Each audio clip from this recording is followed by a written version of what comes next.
So one of the questions that was asked of us is, how does RFID work if we want to track people for, let's say, the COVID scanning? We want to know where people are in a building.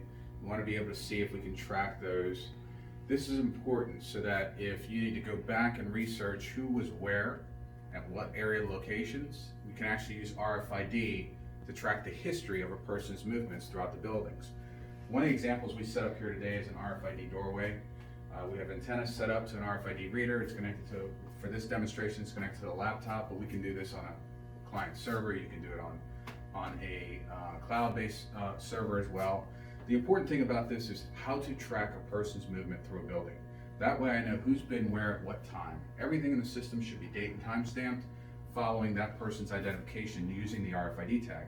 As we've shown you before, the RFID tag can actually be used as a fingerprint. So no two people should ever have the same RFID tag.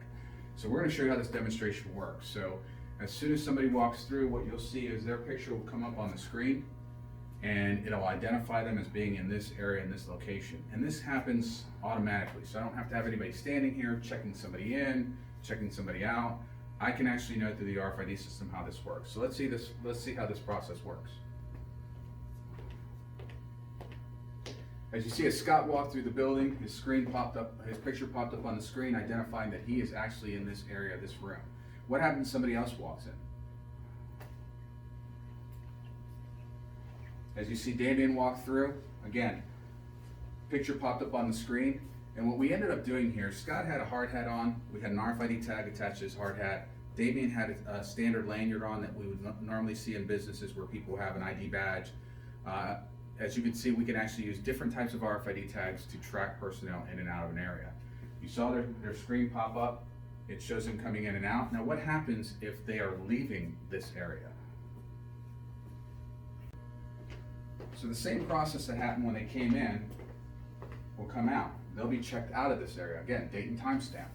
So as you see that process go through, you can see people coming and going to every different location wherever you have an RFID set up, antenna set up. Now these can be mounted on a pole, they can be mounted inside of a ceiling. There are different ways that you can actually do an RFID doorway, zone, area that you want to mark up. The great thing about it is you don't have to have constant emitters throughout the building. This is a simple, quick way of using passive RFID tags to track personnel throughout the building.